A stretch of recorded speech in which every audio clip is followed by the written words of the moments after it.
Let me get to the next story here. Next story I want to get into, to me, this is a top 5 story, maybe even higher. I know we'll get to the government shutdown. But let's get into this story. Okay, the story is about Panama Canal. Rob, where's the Panama Canal? There it is. Panama court kicks Hong Kong's CK Hutchison out of canal ports. What do you mean by that? Don't they own it? They haven't sold it to BlackRock yet. And this is a Financial Times story. This is a very, very big story. And we were at the Pentagon a couple days ago talking to some of the people that were working closely with this. The stuff that we have, we can speak about some of the stuff. So Panama's top court has annulled a contract for Hong Kong-based company to operate a pair of ports on the country's famous canal, casting doubt over a deal to sell the terminals and boosting President Trump's effort to reassert U.S. influence in the region. In a unanimous ruling published late on Thursday, the Central American country's Supreme Court said the concession for a unit of CK Hutchison Holding to run the ports at either end of the Panama Canal was unconstitutional. The case stems from lawsuit dating back to 2021 and a government audit in 2025 alleging irregularities. The ruling will delight the U.S. president, who vowed last year to take back control of the canal connecting to the Pacific and the Caribbean, and has criticized Chinese influence over the waterway. Kevin Marino, U.S. ambassador to Panama, hailed the ruling as strongly affirming the rule of the law. It confirms that Panama's independent judiciary enforces legal compliance, transparency, and public service obligations. There's a lot to it. The two canals that they're talking about, Tom, one of them is called the Key Balboa, and the other one is called the Cristobal. And Jose Raul Mulino, who happens to be the president of Panama, I want to say he got elected July of 2024. He's only been in for a minute, a year and a half. And Panama doesn't have a Republican and Democratic party. It works in a very different way. But this guy is very much pro-law enforcement, pro-borders. He would be considered a conservative. And when he's sitting there looking at the amount of control that China has over Panama, it's like, wait a minute, what is going on here? And he knows where president's at. And he probably also knows that President Trump may do something like the Cuba and something like the Greenland or Venezuela and some of that stuff, but they actually have an okay working relationship together. I got some thoughts on this, but Tom, I'll come to you first. So what's really interesting is we talked about it on this podcast, and we dug up all of the business dealings on what business would own what.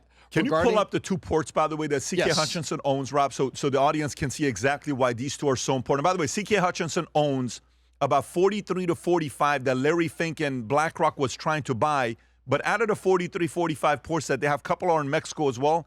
The two that matters the most are these two. Yeah, if you want to type in Key Balboa and Cristobal, and just go to maps, Rob. Key Balboa and Cristobal, and then go to maps. Go ahead, Tom. Yep. And Hutchison Whampoa is a huge company with all sorts of things. There was a guy that was over there, Li Ka-shing, which people used to refer to him as Li Cash-in, because it seems like every government he talked to, he would get the deal done. So anyhow, as you see the map here, you see how important these two ports are as you go through the Panama Canal, which takes you through Panama. And that, by the way, it goes up mountains. They take the boats in, they fill it with water to make the boat go higher. Then they put it, it's called the locks, to the next step, to the next step. It's like making a boat climb stairs through all the Panama Canal. And it's hugely important because that's how Pacific freight gets to the Gulf of America and then gets over here to New Orleans and Houston and Miami and our major ports.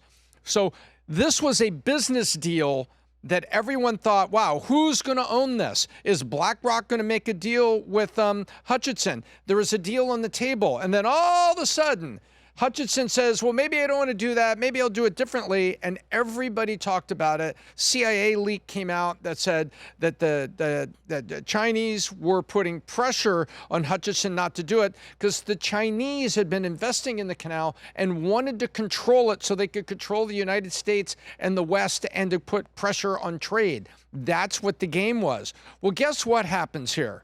What happens is all of a sudden, the Panama goes, wait a minute. I got elected in 2024. Why don't we go take a look at this under Panamanian law? Because this isn't just a business deal of who owns what. This is our land. This is our sovereign country. And if you go look over history on how the actual country of Panama was created, you'll see that there was some definite oddities when that happened. But now Panama, by the way, they go to their Supreme Court, and the word that Pat read, that you read, was unanimous ruling. So it was unanimous ruling. Interesting how big their Supreme Court is. How big is Panama's Supreme Court? But it was a unanimous ruling with their president, Marino, supporting this, saying, wait a minute, we're going to go back and look at our own laws to 9 magistrates and 9 alternates. And it was, so that's 9 people voting. So this wasn't a split vote. So something went down in Panama, and Panama said, nope, we're not going to let this be a business deal with Hutchison that's controlled by the Chinese. We're now going to step in here and say, you can't do that. This is our sovereign country. You may have a business deal here, but this canal is our country. It's part of our security and defense. That's what we're doing. And by the way, here it is. Balboa is the entrance on the Pacific Ocean. See the map there? And I'm glad Pat asked for this. And then Cristobal is the one that's on the Atlantic Ocean. Yeah, just send this to Rob. So you see the two, why they matter the most. This is why, by the way, there are some people that will say the following, Tom. You know what they'll say? Why the hell did Jimmy Carter give this up? This is ours anyways. You know, when you think about it, it's like, well, I didn't want war to happen because of what was going on in 1964, and you know, I wanted to make sure we had good relations. I didn't want it to be any worse than it was. Panama Canal, if President Trump was president during that time, what would have President Trump done with Panama Canal? Would he have handed it to them? What do you think he would have done at that time? He would have supported the economic needs of Panama, but kept control of the canal that we built. He would have done that, in your opinion. He would have helped. I think he would have helped Panama. What can he do now, Tom? What can he do now? Well, I think what he can do now is I think we are very close. My understanding and what we've heard from people is that we are very close to the people in Panama. We are working diplomatically with them so that they would keep control of their country and not allow the Chinese to do this. This is a big deal. Well, most people don't realize, and I think we can say the number, right? This is a top 5 international deal on the president's desk. We can say that. We can say that much. I think we can say that much, yeah. I think so. So that's... And by the way, this is from the people on his team saying that. Yeah. Correct. Yeah. So that tells you how important it is. And when you see the map there and you see how all this freight comes from all over the place, the Panama Canal was the shortcut for east to west. It's a huge economic importance for all the stuff that comes from the Pacific Ocean coming to, again, New Orleans, Houston, and Miami, which are actually Port Everglades, bigger, the ports that are bringing product here in the United States. Yeah, I mean, this is multiple people tried to build this. They saw this as a good opportunity to build the canal. The French failed. U.S. came in. At the time, I don't know how, by the way, the way to build it, if you've ever been to the Panama Canal, it's a spectacle. When you go there, they show you how many, you know how they build this place? With bombs. The canal's built with bombs. So they had to blow things up and people would, but Rob, can you Google how many people died building the Panama Canal? By the way, before you say this, Vinny, what do you think the number is? How many people, do it privately, Rob, so they don't see it. How many people died building the Panama Canal? Died. 5,000. Okay, now because I'm saying this, you're thinking about it that way, right? Yeah. What's the number, Rob? What does it say? How many people died building the Panama Canal? 20,000. 25,000 people died. Jesus. Just to build. I mean, the French really screwed up. Look at that.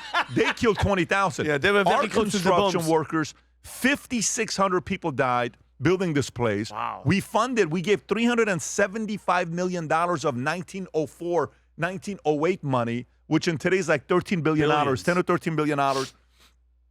But to me, the fact that the alignment of the new president, July of 2024, got elected, Trump comes in 6 months later, there is that affinity. They both realize we have a similar enemy, and that enemy is China. We got to figure this thing out. So I kind of like what's happening here. Adam. Yeah, the question I ask is this all part of Trump's master plan? I mean, there's so many people I speak to, they're like, Trump's crazy, man. He's insane. He's going nuts. It's like, yeah, is he crazy? Crazy like a fox. Because the Panama Canal, which I know that was a top 5 issue for you, comes down to basically the Don Roe doctrine.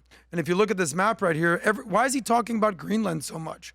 Why did he take the Gulf of America, well, Gulf of Mexico, and make it the Gulf of America? Why is he so concerned about Venezuela? Why the Panama Canal? Because they're all in the Western Hemisphere. This is what he's saying. He's basically saying China's over there. We're going to deal with what they're dealing with on a long-term capacity, but control the controllable in our hemisphere. Now, when it comes to China, you know that they're our main competitor. You might say enemy, whatever you want to call them. They're the enemy. So they've been building what's called the Belt and Road Initiative. Trump's been working on what's called the IMEC corridor, I believe. You familiar with this? The IMEC, the India, that's why we're aligning more with India now.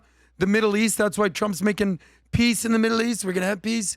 And then Europe, the IMEC corridor. So China's building the Belt and Road Initiative, basically built on debt. I think they've basically saddled half of Africa with debt.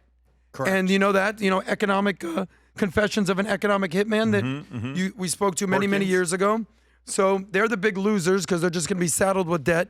And what Trump is building with this IMEC corridor on that side of the world, on the Eastern Hemisphere, is this basically super mega trade highway between India, the Middle East. That's why he wants to have the Abraham Accords and then ship everything off to Europe. But this is built on trust and alliances, where China's built on debt and basically taking down your enemy.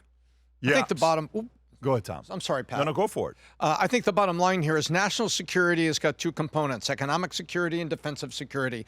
Panama Canal is economic security. Greenland is defensive security, and it's pretty straightforward. So, Pat, what do you do? What do you do if you're Trump? What as the president right now, with everything that he's doing, with Greenland, with Venezuela, with everything? If you're the president, what's your position? You want to know what the biggest fear is? So,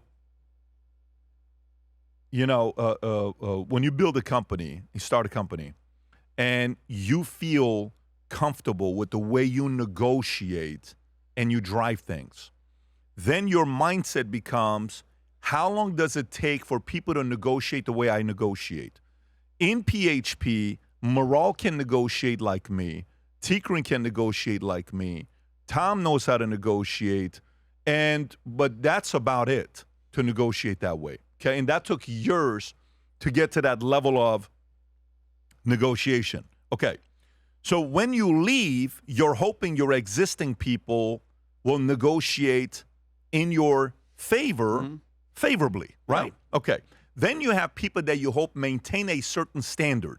You hope they see your example, that you're still working hard, you're going in, you're not just acting like this rich. Look how famous I am and how much money I got in.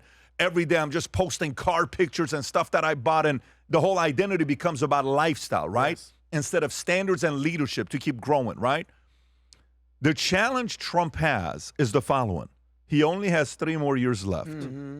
Whatever he builds, what do you think the other guy is going to do? Whatever he builds, you have to assume whoever comes in after him, if it's somebody on the left, they're going to try to tear up every single thing possible. Lincoln was a 2-term president, not a full 2-term president, but Lincoln was a term and a half. Tom, am I saying it correctly? 5 years. How long was Lincoln in the White House, Rob? Can you look it up? Depends on that. I want to say 5 years, 5.5 years. Until he was assassinated. Until he was assassinated, but I want to see what is the exact timeline. 4.5 years, a little over 4 years. 4 years and 1 month. So, who came after him? Who came after Lincoln? Frederick Johnson? No, right? I think it's Grant, 2 years. I thought it was his VP, who was completely ineffective. No, but who became... Oh, the next elected. The next elected president. Who was it after him? Who was the president after him? Not Ulysses S. Grant? Ulysses S. Grant, I think the 2 terms afterwards. No, maybe I'm wrong. I could be wrong. I'm sorry, Andrew Johnson, yes. So then who was Ulysses S. Grant? Grant was Andrew Johnson comes after him. Who comes after was Johnson? Was Andrew Johnson the vice president? Okay, right there. He was succeeded by Ulysses S. Grant in 1969. Yeah, because the VP takes over and then comes Ulysses S. Grant. In this situation, if you think assassination, right, closeness, that's like saying JD becomes president, and then, to me, if he can get a person that stays in for 2 more terms, then they'll have 11 years to make this a real thing. If he can duplicate the same culture of driving. And by the way, if you have to compare who thinks more like Trump, is it Rubio or is it Vance? Who thinks more like Trump? I want to come to you last. Who thinks more like Trump? Vance or Rubio? I think Rubio has been there longer and has his own set of codified beliefs. And J.D. Vance was a Trump hater just 5-10 years ago. So I think he's kind of getting involved in the Trump thinks I more go like- Rubio. I But go with Adam. I think Rubio has a little bit more Yeah. credibility guys, there. I'm going to keep saying this, and I think, Tom, you're probably going to say Rubio because you and I are on the same page there with Rubio.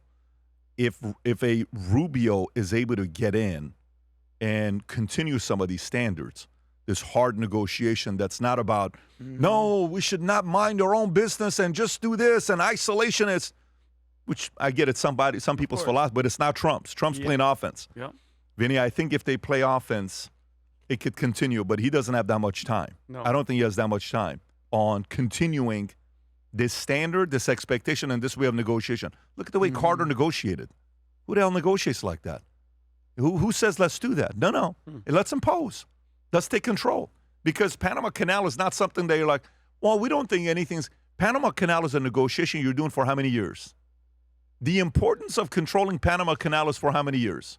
The national security of America. Yeah. For how many years do you need to control Panama Canal? 5 years? Hundreds. 10 years? Forever. Hundreds of years. Forever. Hundreds of years is Panama Canal. Yeah. There's some things that can be temporary. There's some things that's permanent. Panama Canal is permanent. Can I ask you a follow-up question to that?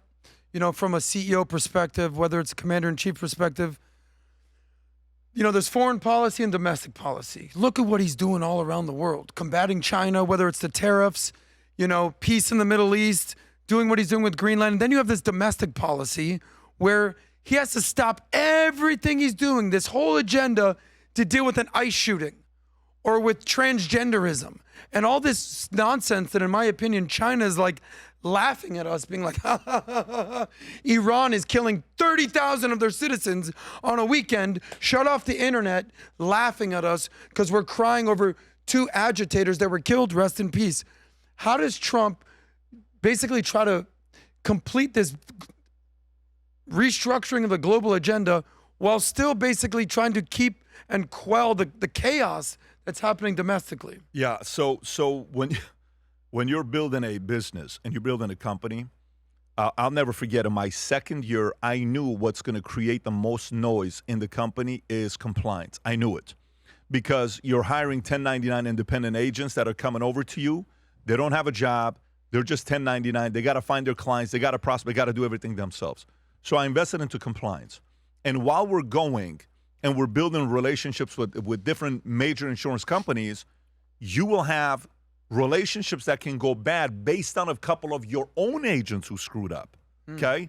In this case, let's just say Bovino, right, who was going around and he wasn't appointed by Trump, if I'm not mistaken. Was Bovino appointed by Trump or? He was the ICE guy? The second presidency, Bovino was chosen to be a high-profile commander. That Tom Homan took over? Doing mass deportation. Yeah, but Bovino is not.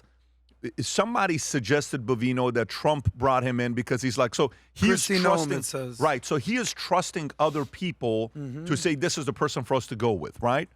And then all of a sudden, these types of handlings happen. That noise rolls up to the president. The noise rolls up to the president. He has to deal with it.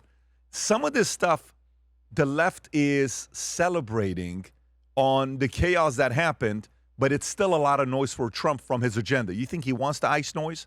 He doesn't want any of this ICE noise. He doesn't want the stuff that's happening. If you're watching this, if you're cold like we are and you want to wear a sweater, you just don't know what you want that sweater to represent, we have options for you, okay? We have an entire section because of the amount of messages we got saying we need hoodies with PBD Podcast on it, Future Looks Bright on it, and of course the Vinny, here am I, send me, faith over fear, the VT logo. You pick and choose. Ladies, Team USA, any of that stuff, and even the 250-year anniversary for U.S., go pick and choose, wear your hoodies, put on the sport of Future Looks Bright, represent while you're going out there freezing your tail off. At least these hoodies will keep you warm and excited about the fact that we have this now set up for everybody. Rob, do me a favor, put the link below for everybody to go order, no matter what it is. Place an order for a hoodie for yourself, for your family members, for your friends, for your peers. It is definitely getting cold. 150 million Americans are freezing their tails off. And by the way, for those of you guys The other 35% of listeners that don't live in America, I am sure it's cold where you are as well. So order a hoodie for yourself. If you enjoyed this video, you want to watch more videos like this, click here. And if you want to watch the entire podcast, click here.